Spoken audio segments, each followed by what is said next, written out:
Good morning all to friends. आज मैं आप लोग को एस के झा का जो सिलेक्टेड क्वेश्चन एस के झा सर के द्वारा रेलवे का जो सिलेक्टेड क्वेश्चन है 4100 प्लस, उसका मैं साइंस का सेट नंबर फर्स्ट देने वाला हूँ। जितना भी इसमें है सबका सॉल्यूशन के साथ मिलेगा आपको, इस पीडीएफ के साथ मिलेगा। चलिए मैं स्टार्ट करता हूँ। फर्स्ट क्वेश्चन क्या कहता है एक माइक्रोमीटर, यानी एक पहला नंबर कहता है एक माइक्रोमीटर। देखिए एक माइक्रोमीटर बराबर क्या होता है, एक माइक्रोमीटर बराबर होता है 0.03 मीटर mm। ठीक है, एक माइक्रोमीटर बराबर क्या होता है 0.03 mm। ठीक है, 0.03 mm। अब बात आती है अगर ये ऑप्शन में नहीं रहता है, अगर ये ऑप्शन में नहीं रहता है तो एक और होता है जो होता है 10⁻⁻6। क्या होता है 10 यानी एक माइक्रोमीटर बराबर होता है 10⁻�6। क्या होता है 10⁻6? तो याद रखिएगा एक फेमटो कहता है तो क्या होता है, एक नैनो अगर कहता है तो क्या होता है, नैनो बराबर होता है 10⁻⁹ मीटर। फेमटो कहता है 10 होता है -15 मीटर। ठीक है, फेमटो हो गया, नैनो हो गया। चलिए अब आगे क्यों चलते हैं। अगला क्वेश्चन कहता है एसआई प्रणाली में प्रतिबल की माप की हो क्या होगा। तो प्रतिबल का माप, प्रतिबल बराबर होता है बल बटा क्षेत्रफल। क्या होता है, बल बटा क्षेत्रफल। क्या होता है, बल बटा क्षेत्रफल। तो बल को हम लोग न्यूटन से दर्ज करते हैं, बल को न्यूटन कहते हैं और क्षेत्रफल को कहते हैं क्या, मीटर।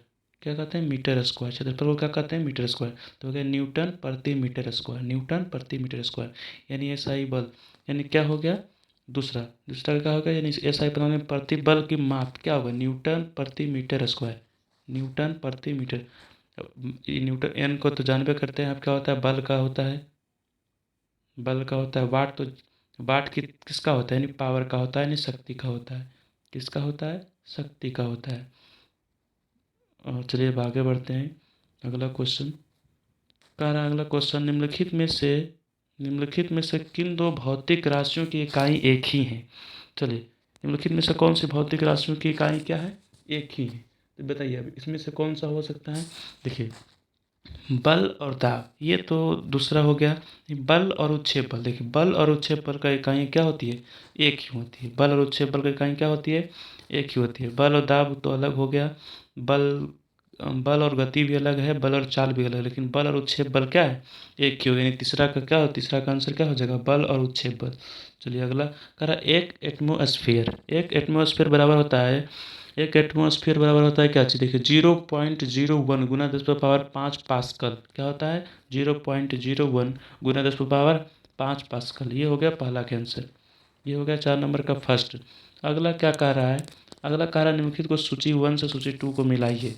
चलिए देखिए अगर अगर क्या होता है, अगर इसमें से अगर किसी को क्या होता है कि अगर हमको याद नहीं है, ठीक है, मैं अगर याद नहीं है तो क्या करेंगे, तो एक भी दो को अगर याद रहेगा तो हम इसको क्या कर सकते हैं, आंसर कर सकते हैं। देखिए पहले ऑप्शन से चलते हैं। कहता है ए, पहला का ए का तीसरा, यानी ए का तीसरा देखते हैं कैसा है। त्वरण जो है मीटर पर सेकंड स्क्वायर, ये तो सही है, पहला ए का तो मिल गया तीसरा। अब बाकी ए में है किसी में तीसरा नहीं, दूसरा है, पहला है, यानी कि हमारा आंसर क्या हो जाएगा, फर्स्ट ही सही हो जाएगा। अब देखिए बल का क्या होता है, बल का क्या होता है, बल का क्या होता है आप लोग बताइए, बल का क्या होता है, बताइए बल का क्या होता है, न्यूटन होता है, अभी बताए थे ऊपर। बल का क्या होता है, न्यूटन होता है। कार का क्या होता है, कार का क्या होता है, कार का जूल होता है। अगला आवेग, आवेग का क्या होता है, आवेग और संवेग, आवेग और संवेग दोनों का क्या होता है, सेम ही होता है। यानी आवेग और न्यूटन, न्यूटन गुना सेकेंड, क्या हो जाएगा, न्यूटन गुना सेकेंड।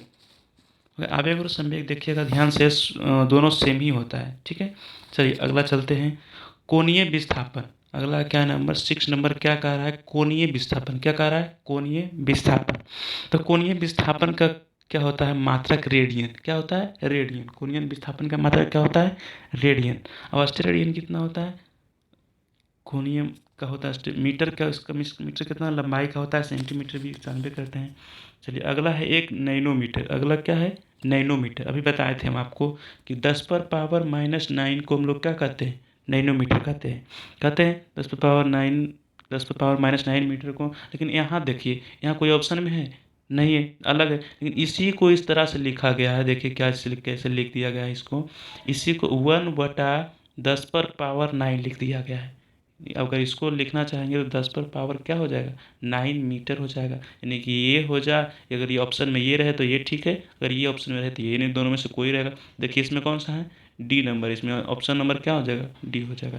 1 नैनोमीटर बराबर क्या होता है, 1/10⁻9 मीटर। अब हो गया कैंडेला। कैंडेला क्या होगा, कैंडेला मात्रक है, तो कैंडेला किसका मात्रक है बताइए आप लोग, बताइए कैंडेला किसका मात्रक है, बताइए अब जल्दी जल्दी बताइए आप लोग, कैंडेला किसका मात्रक है। तो कैंडेला है ज्योति तीव्रता का, किसका मात्रक, ज्योति तीव्रता, यानी कि 8 नंबर क्वेश्चन ज्योति तीव्रता का हो जाएगा। कैंडेला किसका मात्रक है, ज्योति। देखिए ज्योति फ्लक्स है, ज्योति फ्लक्स है, ज्योति फ्लक्स किसका है, तो वेबर का मात्रक है। ज्योति फ्लक्स किसका है बताइए आप लोग, तो बताइए ज्योति फ्लक्स किसका मात्रक है, वेबर का मात्रक है। किसका मात्रक है, वेबर का ज्योति फ्लक्स। और ज्योति दाब नहीं होता, ज्योति प्रवाह ये सब नहीं होता है, ये सब ऐसे ही दिया हुआ है। अगला क्या है, कह आवेग। आवेग का मात्रक अभी बताए थे हम, आवेग का क्या होता है ऊपर बताए थे, आवेग और संवेग दोनों सेम ही होता है। आवेग और संवेग क्या होता है, आवेग और संवेग दोनों क्या होता है, सेम ही होता है, तो होता है दोनों का क्या होता है, न्यूटन सेकंड। क्या होता है, न्यूटन सेकंड। आवेग और समय का मात्रा क्या होता है, न्यूटन सेकंड। इसको न्यूटन सेकंड बोलते हैं, इस तरह से न्यूटन सेकंड में बोलते हैं। चलिए अगला क्या होता है, निम्नलिखित में से किसकी कोई इकाई नहीं है, तो चलिए बताइए निम्नलिखित में से किसकी कोई इकाई नहीं है, किसका हो जाएगा नहीं, किसकी कोई इकाई नहीं है, चलिए बताइए आप लोग, किसका कोई इकाई नहीं है। चलिए देखिए घनत्व, घनत्व का होता है, घनत्व का होता है जी, घनत्व का क्या होता है, द्रव्यमान बटा आयतन, वॉल्यूम बटा यानी मास बटा वॉल्यूम, द्रव्यमान बटा आयतन। तो इसका तो होगा ही। विस्थापन क्या होता है, चली गई दूरी, विस्थापन का भी होता है, दाब का भी होता है, यानी होता है क्या, सापेक्षिक घनत्व, यानी सापेक्षिक जो घनत्व है, इस सापेक्षिक घनत्व जो है इसका कोई भी इकाई नहीं होती है, सापेक्षिक घनत्व का कोई इकाई नहीं होती है। चलिए अगला कह रहा है निम्नलिखित में से, क्या कह रहा है 11 नंबर, कह रहा है निम्नलिखित में से किस समूह में सभी राशियां सदिश है, किस समूह में जो है सभी राशियां क्या है, सदिश राशि है। तो देखिए सदिश क्या होता है, सदिश किसे कहते हैं, सदिश उसे कहते हैं जिसमें दिशा और परिमाण दोनों हो, जिसमें दिशा और परिमाण क्या हो, दोनों हो, उसे हम लोग क्या कहते हैं, सदिश राशि कहते हैं। और अदिश राशि किसको, अदिश राशि जिसमें दिशा हो लेकिन परिमाण ना हो, दिशा हो लेकिन क्या हो, परिमाण ना हो, उसे हम लोग क्या कहते हैं, अदिश राशि कहते हैं।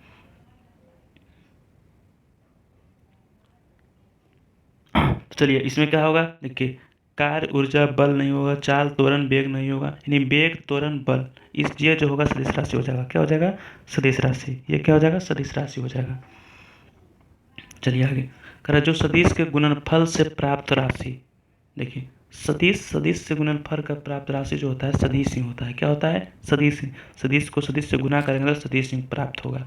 चलिए आगे चलते हैं, कह रहा है क्या, समांतर चतुर्भुज, क्या कह रहा है, समांतर चतुर्भुज बल के नियम मूलतः कितने परिणाम की गणना के लिए प्रयोग किए जाते हैं। समांतर चतुर्भुज बल के नियम, तो बल के नियम दो जो है, कितने परिणाम की गणना के लिए जाते हैं, तो दो बल के लिए किए जाते हैं। चलिए आगे बढ़ते हैं। अब देखिए एक अगला है स्पीड एंड वेलोसिटी, वेग और विस्थापन का जो है एक न्यूमेरिकल आया है, इसको देखिए कैसे हम लोग बनाते हैं। चलिए आप लोग जानते हैं तो अगर इसको बताइए, कमेंट कीजिए कि ये कैसे बन सकता है। चलिए बताइए आप लोग कैसे बनेगा ये क्वेश्चन।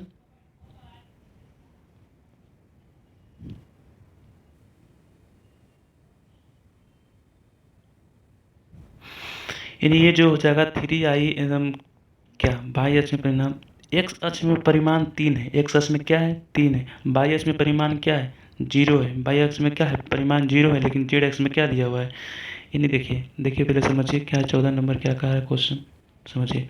कह रहा है एक्स अक्ष, तो एक्स अक्ष में दिया हुआ है कितना 3, बाई में नहीं दिया हुआ है कुछ, तो बाई हो जाएगा क्या 0, और जेड में दिया हुआ है 4। तो यानी अगर तीनों को हम लोग गुना करेंगे, निकाल कर तीनों को गुना करेंगे तो क्या मेरा हो जाएगा, शून्य हो जाएगा, क्योंकि एक जब शून्य है तो सबको गुना करने पर क्या हो जाएगा, शून्य हो जाएगा। तो इसका आंसर मेरा क्या हो जाएगा, शून्य हो जाएगा।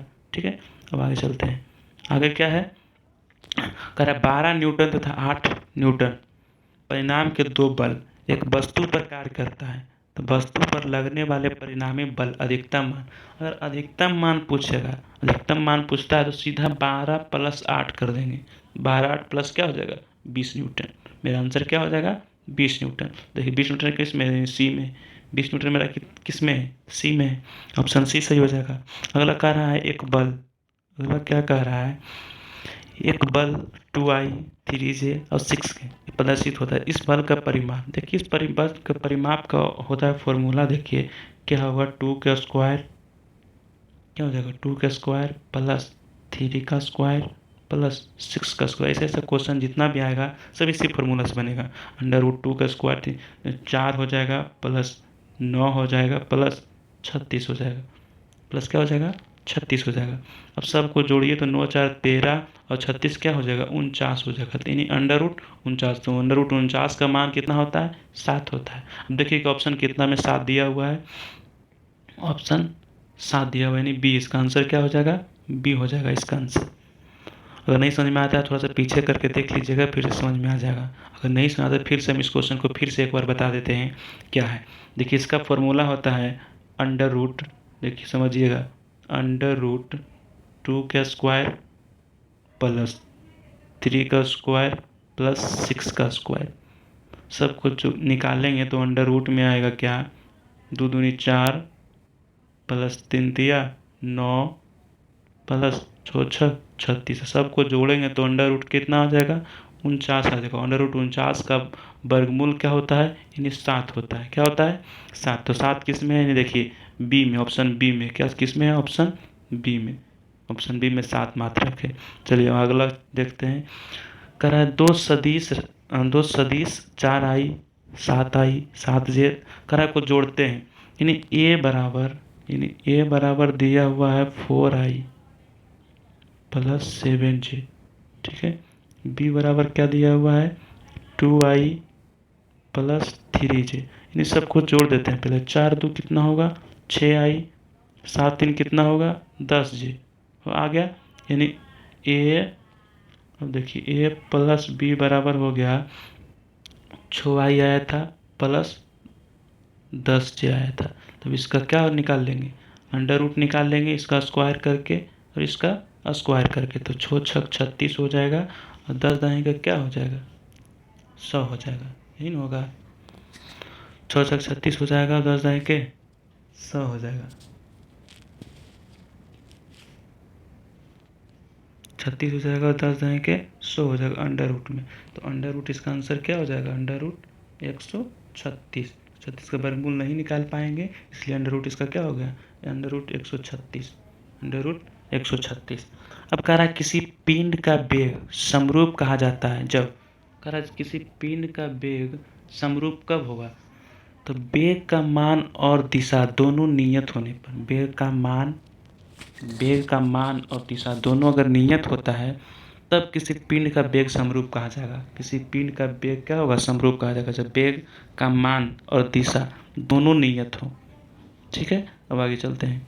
अगर मुक्तावस्था में गिरते हुए एक पिंड द्वारा तय की गई दूरी समानुपाती होती है, यानी किसकी, अगर कोई वस्तु ऊपर से गिर रहा है, ठीक है, देखिए ऊपर से अगर कोई वस्तु गिर रहा है मुक्त अवस्था में तो पिंड द्वारा तय की गई दूरी समानुपाती होती है। किसकी समानुपाती होती है, तो गिरने के समय का वर्ग किसका होता है, गिरने के समय के वर्ग का। किसका होता है, गिरने के समय का वर्ग। ऑप्शन नंबर क्या हो जाएगा 3, गिरने के समय का वर्ग कहा जाएगा, ठीक है।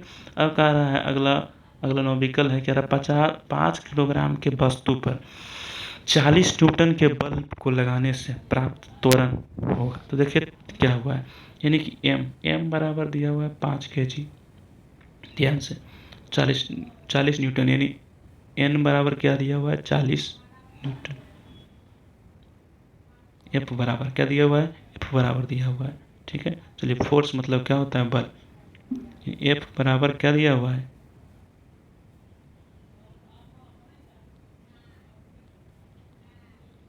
एम बराबर क्या दिया हुआ है 5 kg, ठीक है। फोर्स क्या दिया हुआ है 40 न्यूटन। तो होता है फॉर्मूला एफ बराबर एम ए, ठीक है। ए मास द्रव्यमान हो गया, ए त्वरण हो गया, अब एफ क्या हो गया, फोर्स यानी बल हो गया। देखिए बल कितना वो दिया हुआ है, फोर्स दिया हुआ है 40 न्यूटन बराबर एम 5 दिया हुआ है गुना ए हमको निकालना है। तो ए बराबर क्या होगा, 5×8 = 40 यानी ए त्वरण बराबर क्या हो जाएगा, 8 मीटर पर सेकेंड स्क्वायर। क्या हो जाएगा, 8 मीटर पर सेकेंड स्क्वायर। देखिए 8 मीटर पर सेकेंड स्क्वायर किस में है, तो ऑप्शन नंबर ए में हो जाएगा, ऑप्शन नंबर ए में हो जाएगा 8 मीटर पर सेकेंड स्क्वायर। चलिए अब आगे की ओर चलते हैं। यदि वेग समय ग्राफ समय अक्ष के समांतर हो, तो यदि वेग समय ग्राफ समय अक्ष के समांतर हो तो वस्तु नियत वेग से चलेगा। वस्तु किससे चलेगा, नियत वेग से चलेगा। देखिए इसमें एक और वेग को हम इसको समझा देते हैं बड़ी तरह से। देखिए चलिए, अगर वेग हो गया, इधर समय हो गया, अगर इस तरह से चल रहा है यानी कि समान त्वरण से चलेगा, ठीक है। अगर इधर से चल रहा है तो त्वरण क्या हो रहा है, घट रहा है। अगर इधर से चलेगा तो त्वरण क्या हो जाएगा, बढ़ रहा है। अगर ये सर चल रहा है तो एक समान वेग से चल रहेगा, समान वेग से चलेगा, त्वरण से नहीं, समान शून्य से चलेगा, ठीक है। चलिए आगे बढ़ते हैं। करें 22 नंबर में, करा 22 नंबर का नीचे दिए गए वेग समय ग्राफ का कौन सा भाग शून्य त्वरण, सभी बताए थे शून्य त्वरण। शून्य त्वरण देखिए बी और सी, जो बी और सी जो है ये शून्य त्वरण दर्शाता है। बी और सी क्या दर्शाता है, शून्य त्वरण से चल, इस तरह से जो है समान त्वरण से चल रहा है, ठीक है। और इस तरह से चलेगा तो बढ़ता घटता जाएगा त्वरण, इस तरह जाएगा तो बढ़ता जाएगा त्वरण, ठीक है। कहा निम्न में से कौन सी मात्रा चाल के साथ इसकी गति निर्दिष्ट करती है। चाल के साथ कौन सा करेगा, वेग करेगा। चाल के साथ कौन सी मात्रा निर्दिष्ट करेगा, इसके साथ वेग करेगा। सीधा निम्न में कौन सी चाल मात्रा के साथ इसकी निर्दिष्ट करती है, तो कौन करेगा, तो वेग करेगा। चलिए ये हो गया। मैं आपको एक बार जो है, अगर ये वीडियो अच्छा लगा आप लोग को तो लाइक कीजिए, कमेंट कीजिए एंड शेयर कीजिए, और मेरे चैनल को जरूर सपोर्ट कीजिए, सब्सक्राइब कीजिए। ऐसा ही वीडियो पर डे आपको मिलेगा इसके जहाज सर का। Thank you.